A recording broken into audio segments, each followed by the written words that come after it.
오늘 하나님 말씀은 신약 성경 디모데후서 제2장입니다. 디모데후서 제2장 7절부터 13절에 있는 말씀까지입니다.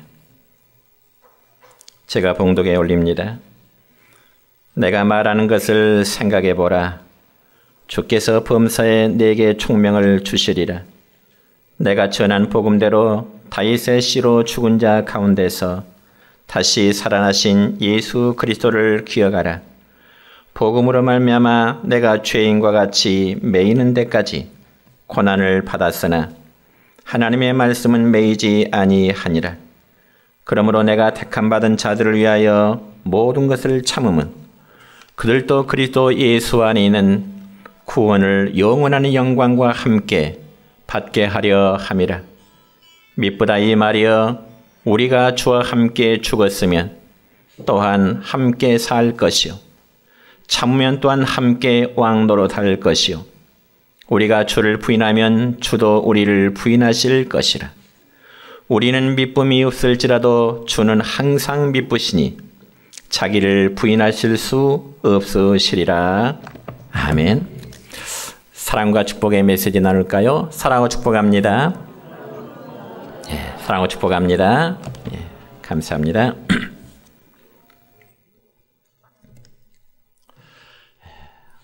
오늘은 5월 들어 첫 주일이기 때문에 교회의 절기로는 어린이 주일입니다. 그러나 대부분 우리 성도는 연로하신 성도님들이기 때문에 어린이란 설교보다는 일반적인 설교의 말씀을 전하고자 합니다. 그래서 오늘은 디모데후서 2장 7절로 13절까지의 말씀을 중심해서 예수 그리스도의 이름 때문에 라는 제목으로 말씀을 선포하고자 합니다. 여러분, 우리가 평소에 이용하는 길 가운데 어떤 길은 잘 뚫리고 마치 고속도로처럼 넓고 포장된 좋은 길이 있는가 하면은 반대로 어떤 길은 아주 좁고 그리고 가파르고 포장도 안 된 그런 불편한 길이 있기도 합니다. 그렇지만 아무리 좋고 넓은 길이라 할지라도 정작 내가 가고자 하는 목적지에 이르지 못하는 그러한 길이라면 그 길은 나에게 절대로 좋은 길이 될 수는 없습니다. 반면에 아무리 불편한 길이라 할지라도 내가 목적지에 가고자 하는 그 일에 이를 수 있는 길이라면 그 길은 역시 좋은 길이 될 수가 있는 것입니다. 그렇기 때문에 우리는 종종 이런 푸념을 하기도 하죠. 왜 예수 믿지 않는 사람들의 삶의 길은 저리도 평탄한데 믿음의 길을 걷는 성들의 삶은 왜 이리도 험난할까? 그러면 때로는 마음에 의심을 품어보기도 할 것입니다. 그러나 여러분, 넓고 평탄한 길의 마지막이 파멸의 길임을 안다면 아무리 넓고 평탄한 길일지라도 그 길을 가고자 하는 사람은 아무도 안 계실 것입니다. 비록 당장은 좁고 험한 길이라도 이 길 끝에는 푸른 초장과 그리고 맑은 샘물이 있다면 그 길은 우리에게는 참으로 좋은 길이 될 것입니다. 그러면 사랑하는 성도 여러분이여, 성도는 길을 비교하는 사람이 아니라 끝을 비교하는 사람이 되어야 되는 것입니다.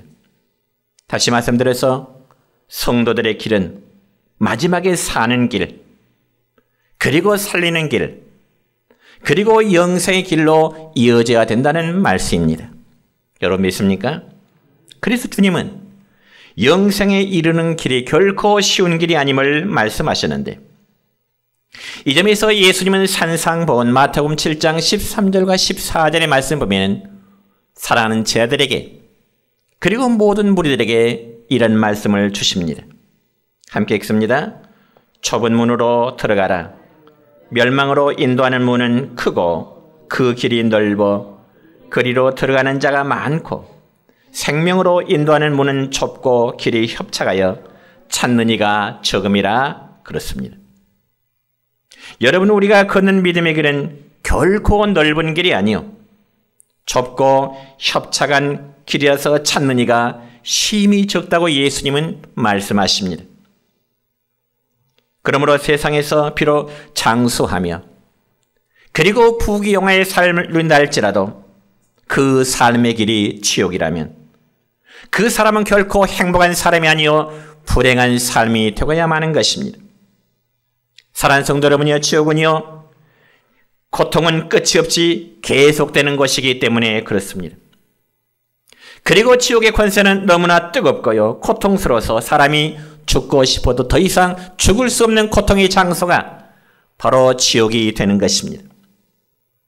그리고 그것은 더 이상 하나님의 사랑과 그리고 하나님의 긍휼하심이 없는 것이요, 지옥에서는 아무리 눈물을 흘리며 회개한다 할지라도 그곳에서는 더 이상의 기회도 소망도 없는 것입니다.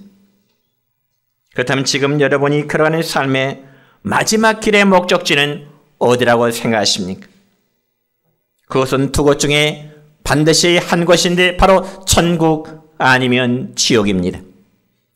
천국과 지옥의 중간지대는 결코 있지가 않습니다. 그럼 우리 모두는 하나님의 나라 천국을 향하여 달려가시기를 주의 이름으로 축원합니다.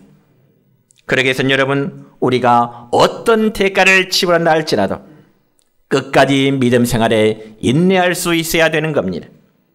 여러분, 우리가 믿음의 생활을 하다 보면 때로는 마음에 상할 일도 생길 수가 있고요, 때로는 환경 때문에 우리의 믿음의 생활하기가 정말 힘들 때도 없지 않아 있습니다. 그러나 그럴지라도 우리 인생의 발걸음은요 항상 하나님의 나라 천국을 소망하시는 여러분의 삶의 발걸음이 되시기를 축원합니다. 그러면 과연 천국의 영광을 소망하는 성도는 누구를 믿음의 대상으로 우리는 삼아야 될까요? 거기에 대한 답변은 당연히 예수 그리스도이십니다.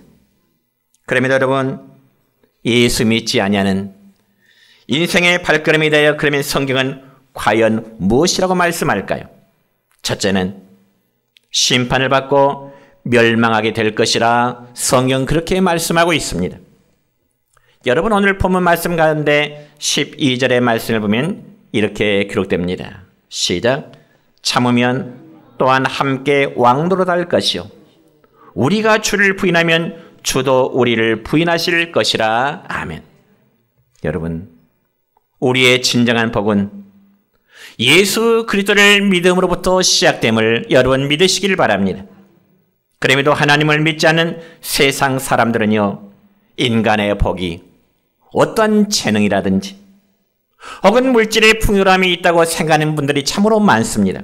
물론 전혀 틀린 말은 아닙니다. 사람이 살아감에 있어서 다양한 재능이 있다면 참 좋겠죠.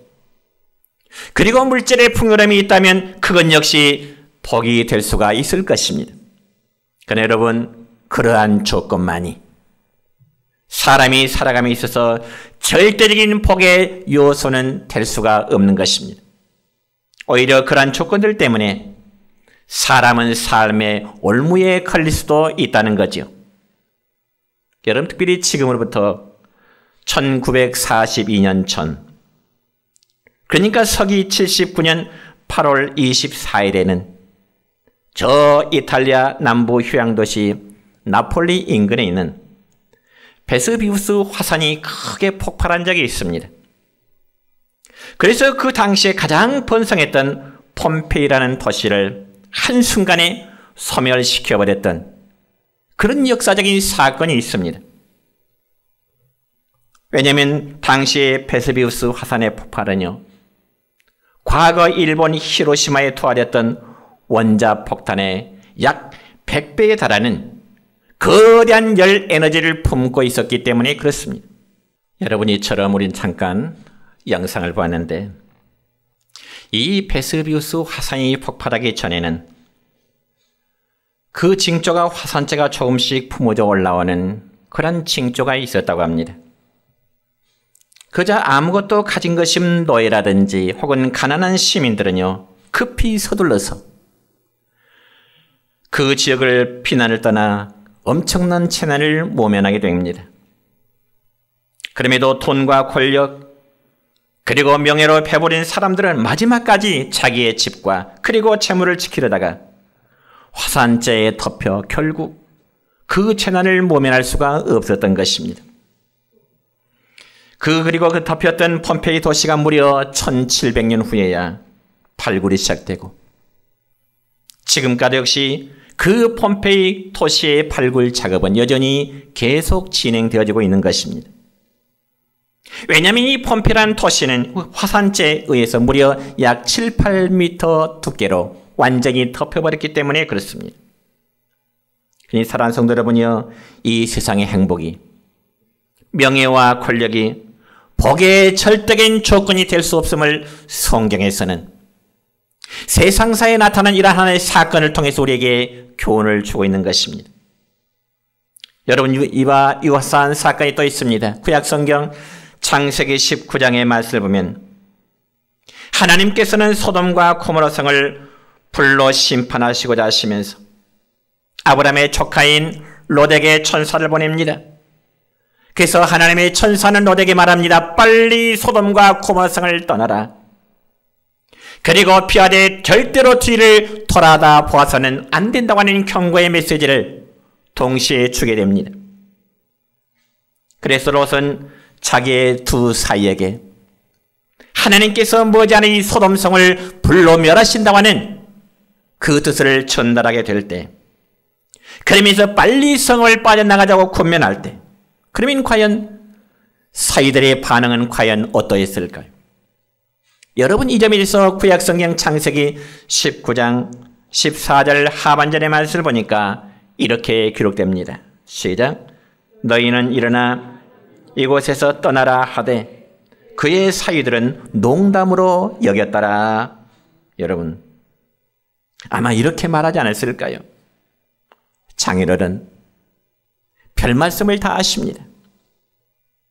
이처럼 풍요롭고 살기 좋은 소돔과 고모라 성에 하나님의 불의 심판이 있다니요? 저는 믿을 수 없어요. 이 장인의 말에 이 롯의 두 사이들은 장인의 말을 농담으로 여겼더라, 그렇게 표현되어 있습니다.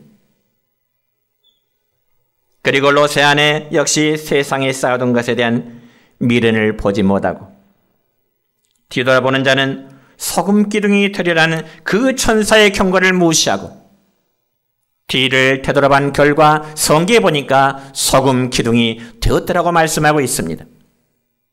사랑하는 성도 여러분이요, 이처럼 세상 것을 사랑하다가 혹은 박해받는 것이 두려워서 우리 주 예수 그리스도께서 구주 되심을, 이 놀라운 사실을 부인한다면 언젠가는 심판날에 주님도 내가 너희를 몰라, 주님도 우리를 모른다고 외면하시게 되리라고 성경에서는 말씀하고 있습니다. 그리고 우리가 심판주가 되시며 그리고 천국 열쇠의 주인이 되시고 열면 닫을 자가 없고 그분이 닫으시면 열 자가 없는 주님으로부터 외면은 곧 심판과 그리고 멸망으로 이어지게 되는 것입니다. 그리고 심판의 장소, 멸망의 장소는 영원한 고통이 따른 것이요 더 이상 회개의 기회와 용서가 주어지지 않는 처소가 되는 것입니다. 사랑하는 성도 여러분이요, 우리가 세상 것으로는 우리의 죄를 없이 하거나 혹은 우리의 삶을 의롭게 할 수는 결코 없는 것입니다. 그리고 하나님의 자녀가 되게 하고 세상 것으로는 구원에 이를 수 있는 길이 결코 없다는 사실입니다. 그러므로 하나님께서는 우리를 위해서 독생자 예수 그리스도를 보내신 것은 우리의 죄 사함을 위한 것이요 죄인된 우리를 의롭다 하심을 얻도록 하시기 위해서 하나님은 당신 아들 예수 그리스도를 우리 가운데 보내시게 된 것입니다. 그러면 사랑하는 성도 여러분이요, 주님을 영접함으로 하나님의 자녀가 되는 것이고 그리고 하나님 나라의 기업의 상속자가 됨을 믿으시기를 바랍니다. 뿐만 아니라 예수 그리스도를 구주로 영접할 때 우리는 하나님 앞에 아무런 공로 없이 하나님의 나라를 선물로 받게 된다는, 이 귀한 상속자가 된다는 사실을 또한 믿으시기를 바랍니다. 여러분 성경에 보면 하나님께서 인간을 구원하시기 위해서 여러 가지 사건들이 이제 기록되어 있는데, 예를 들어 우리가 구약 성경 창세기 3장의 말씀을 보면은 아담과 하와가 타락한 후에 부끄러움을 알고 무화과 나무를 잎사귀로 치마를 엮어 몸을 가리우고자 했지만은 하나님께서는 오히려 짐승을 잡아 가죽옷으로 그들의 수치를 가리워 주었다고 말씀하고 있습니다.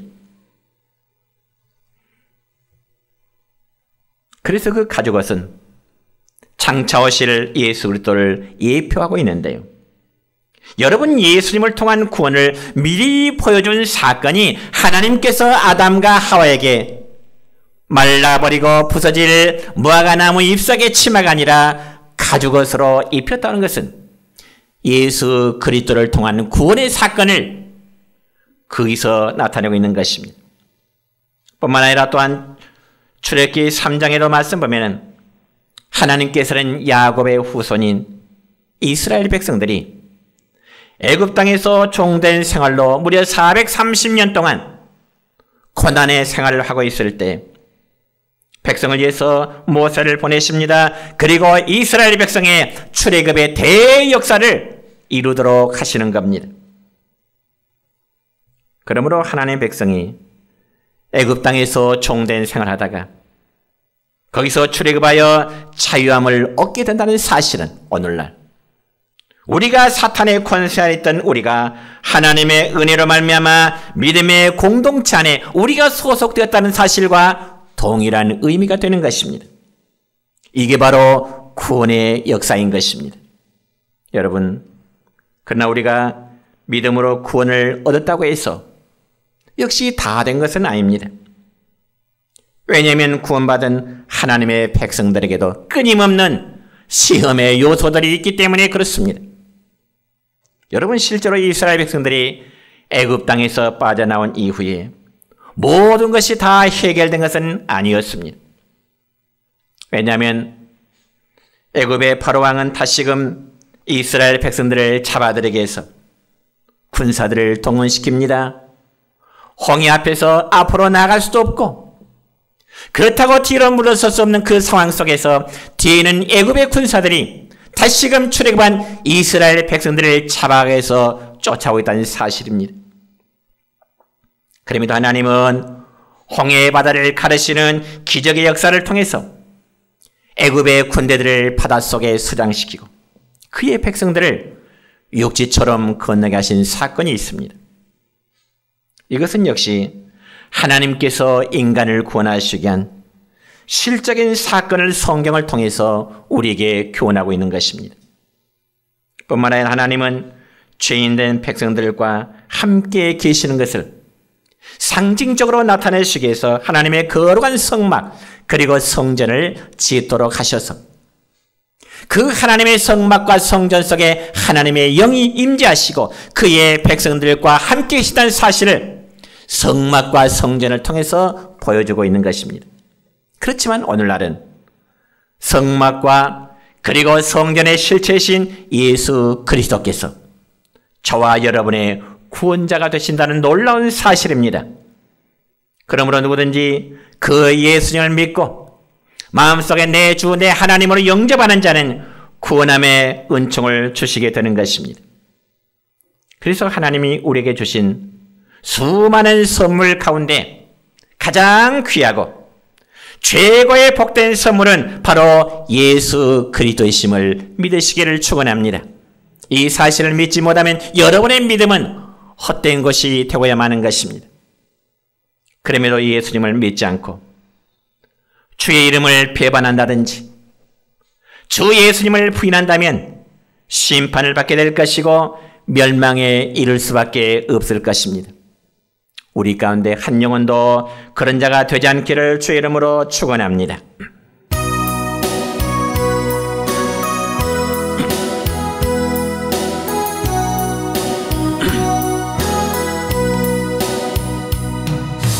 이제 내가 살아도 주 위에 살고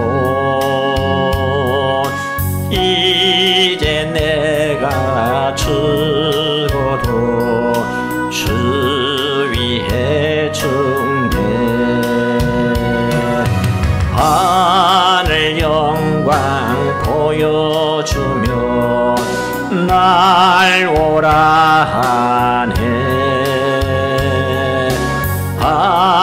할렐루야 찬송하며 주께 감리라.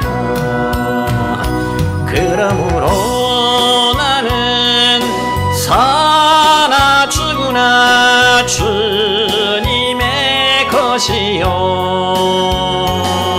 사나 죽으나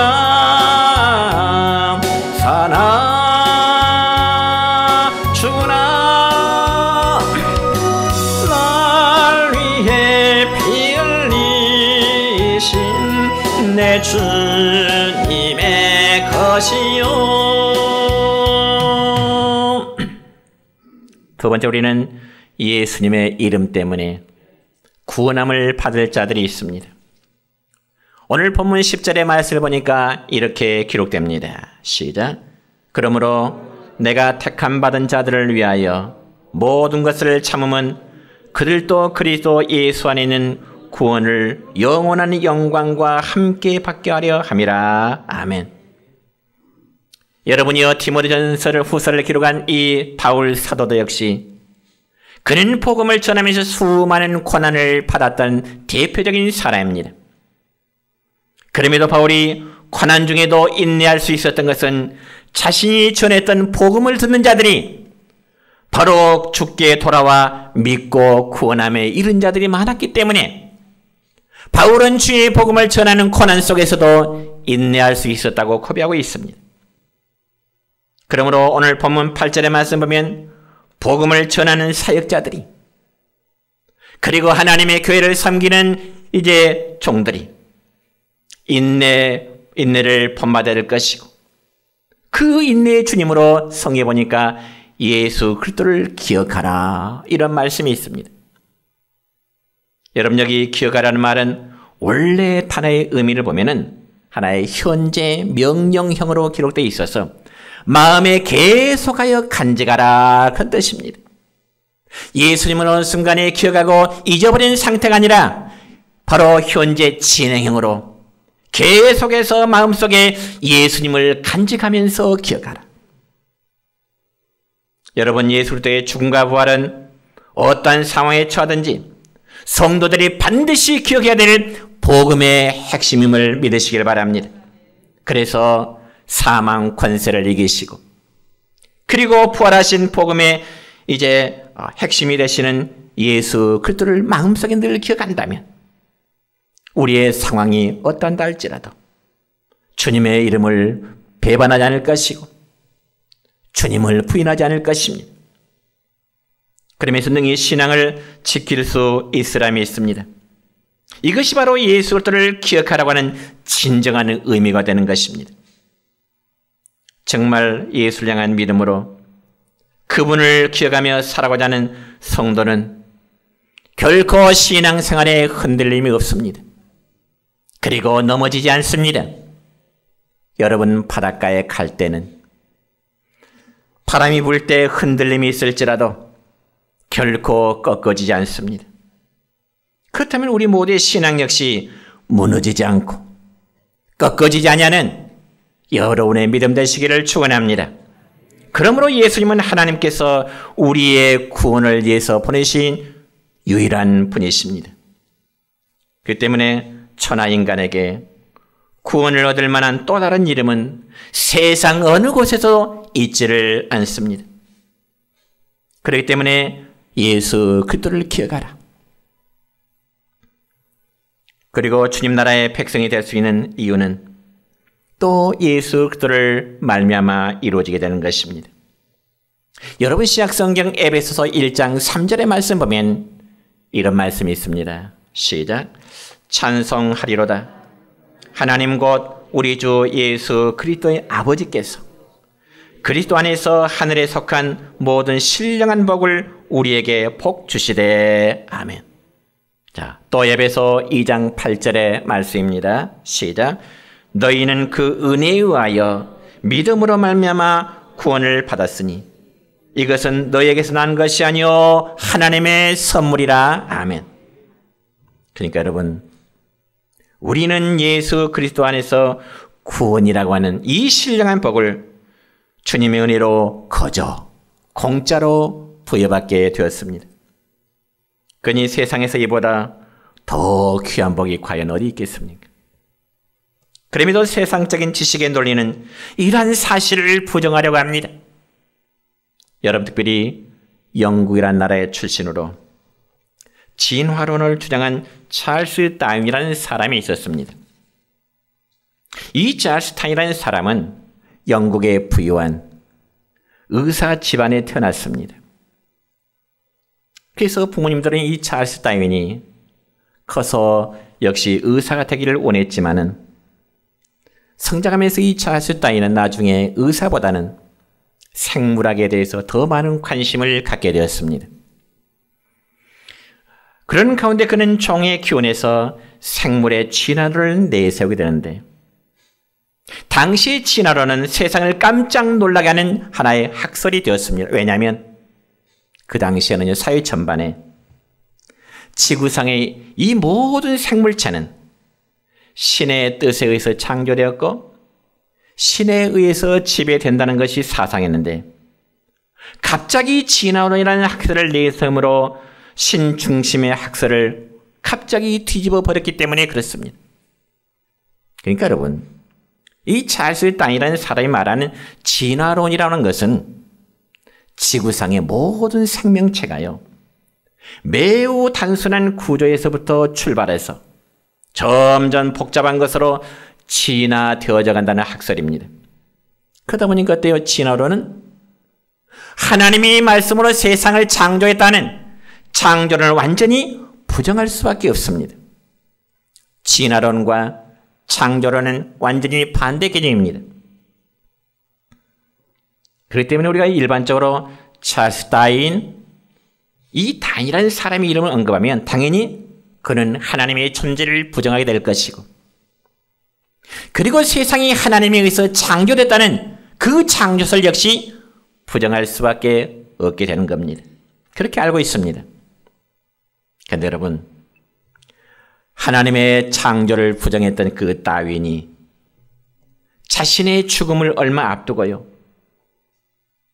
자신의 진화론은 하나의 허구였고 오히려 창조의 사건이 참된 학설임을 고백했습니다. 아마 우리 젊은이들은 처음 듣는 소리가 들렸는지도 모르겠습니다. 그 증거로 1916년 3월 25일자에 살려진 잡지에 보면 이런 내용이 소개되어 있습니다. 다윈은 그의 말년에 건강이 좋지 못해서 주로 병상에서 조용히 책을 읽으면서 노년을 보내고 있었는데, 이 다윈과 가까이 지냈던 분은 호프 여사라는 여성이 있었습니다. 그래서 어느 날 호프 여사가 다윈의 집을 방문했을 때 다윈은 병상에서 책을 읽고 있는 중이었습니다. 그래서 호프 여사는 궁금해서 무슨 책을 그리도 집중해서 읽고 있느냐고 물었을 때 다윈은 말하기를 자기는 지금 성경을 읽고 있다. 그러면서 자기가 읽고 있는 성경책을 호프 여사에게 보여주는 것입니다. 그저 호프 여사는 깜짝 놀라지요. 왜냐하면 진화론의 창시자인 다윈이 하나님의 말씀을, 성경을 읽고 있다니 너무나 뜻밖의 모습이었습니다. 그래서 호프 여사는 다윈과 대화를 나누는 가운데 창세기에 기록된 하나님께서 우주 만물을 말씀으로 창조했다는 창조의 기사를 어떻게 생각하느냐, 이렇게 묻게 됩니다. 그때 다윈은 이렇게 말합니다. 내가 진화론을 말할 당시에는 나는 미숙한 젊은이였습니다. 그리고 모든 사물의 시작에 대하여 의심을 품게 되다가 진화론에 대한 이야기를 했는데 그 말이 놀랍게 산불처럼 번져나갔고 사람들은 그것을 하나의 종교처럼 믿게 되어 버렸습니다. 그러면서 다윈은 호프 여사에게 자신이 쓴 종의 기원이 창조를 반박하는 진화론으로 발전한 것에 대해서 매우 걱정하고 매우 잘못된 것임을 시인하게 된 것입니다. 그리고 나서 다윗은 호프 여사에게 한 가지 부탁했습니다. 여사님, 내 주변에 있는 사람, 그리고 내가 주장했던 이 진화론을 신봉했던 사람들, 모든 사람들 좀 모아주세요. 왜냐하면 과거에 자기가 말했던 진화론은 하나의 허구이고, 하나님이 세상을 창조하셨으며 예수 그리스도가 인류를 구원한 구원자이신 것을 직접 자기 입으로 증거하고 싶다는 마음 때문에, 한마디로 자기가 말했던 진화는 허구고 하나님의 말씀으로 세상을 창조하셨다는 창조를 증거하기 위해서 진화론을 지금도 믿고 있는 사람들에게 자신의 주장은 허구임을 전하기 위한 목적이었습니다. 그리고 드디어 다윗은 1882년 사망해서 영국의 웨스트민스터 사원에 이제 안치되게 된 것입니다. 사랑하는 성도 여러분이요, 예수 그리스도는 저와 여러분의 구원자이십니다. 믿으십니까? 이 진리는 절대 불변의 진리입니다. 그러므로 예수 그리스도를 믿고 영접하여 하나님과 사람 앞에서 입으로 믿음을 고백하고 그리고 시인하여 구원함에 이르는 여러분 되시기를 주의 이름으로 축원합니다. 세 번째로는 예수님 때문에 상급과 그리고 면류관을 받을 자들이 있습니다. 여러분 시약성경 마태복음 5장 11절과 12절의 말씀 보면 이런 말씀이 있습니다. 시작. 나로 말미암아 너희를 욕하고 박해하고 거짓으로 너희를 거슬러 모든 악한 말을 할 때는 너희에게 복이 있나니 기뻐하고 즐거워라. 하늘에서 너희의 상이 큼이라. 너희 전에 있던 선자들도 이같이 박해하였나이라. 아멘. 그러니까 예수님을 불신하고 예수님을 부인하는 자들은 예수님 때문에 심판과 멸망에 이르게 됩니다. 그러한 반면에 예수님을 믿고 예수님을 시인한 자들은 예수님 때문에 구원함에 이르게 될 줄을 믿으시길 바랍니다. 그리고 더 나아가 예수님 때문에 고난을 당하고요, 예수님 때문에 핍박을 받게 되면 주님 말씀하시기를 상급과 영광에 이르게 될 것이라고 말씀하십니다. 그래서 예수님은 나로 말미암아 핍박과 모욕과 박해와 비방과 증오를 받는 사람은 하늘에서 상이 큼이라 그렇게 말씀하십니다. 여러분 믿으시기 바랍니다. 분명한 사실은 하나님의 나라를 위하여 정말 충성한 성도는, 그리고 주님의 몸된 교회를 위해서 헌신과 봉사를 하고자 할 때는 때로는 비난의 말을 들을 수 있습니다. 아니, 질투의 말을 들을 수 있습니다. 그런데 주님은 말씀하시기를 그럴지라도 주님 때문에 교회를 섬기는 일 때문에 비난과 질투의 말을 들을지라도 너희에게 큰 상이 있을 것이니 오히려 기뻐하고 오히려 즐거워라고 말씀하십니다. 여러분, 박해와 기쁨과 하늘의 상은 정비례하는 것입니다. 그래서 오늘 읽었던 본문 12절 첫 부분의 말씀을 보면 참으면 또한 함께 왕노릇할 것이요, 이런 말씀이 있습니다. 그렇습니다. 주님의 몸된 교회를 위해서 헌신과 봉사하는 성도는 비록 주변에 어떤 말이 들지라도 주님의 말씀입니다. 참으면 장차 주님과 함께 왕노릇할 것이라고 말씀하십니다. 여러분, 구약의 선자들과 신약의 제자들은요, 우리가 상상을 초월하는 그런 핍박을 받았던 신앙의 선진들입니다. 그리고 대부분 그들은 어때요? 순교의 제물이 되었습니다. 물론 그들은 불신자들에게만 핍박을 받는 건 아니었습니다. 여러분, 가장 극심한 핍박 중의 일부는 교회 자체와 그리고 종교인들에 의해서 가해지는 경우가 너무 많습니다. 예를 들어서 예수님을 핍박한 자들이 누굴까요? 누가 예수님을 핍박했나요? 그들은 자칭 하나님을 누구보다 잘 믿는다고 주장하는 바리새인들, 서기관, 율법학자, 당시에 종교 지도자들이었습니다. 예수님은 당시의 종교 지도자들에게 핍박을 받으신 분이십니다.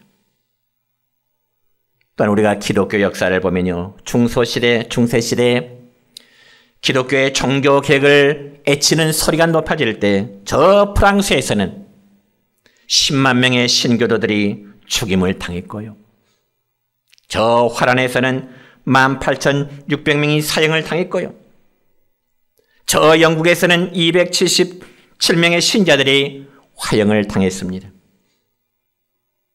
누구에 의해서일까요? 바로 당시 천주교의 교권주의자들에 의해서 이런 죽임을 당했습니다. 이렇게 핍박은 외부에서뿐만 아니라 내부에서도 올 수 있다는 것이 바로 성경의 가르침이요, 그것이 교회의 역사로 증명되고 있는 것입니다.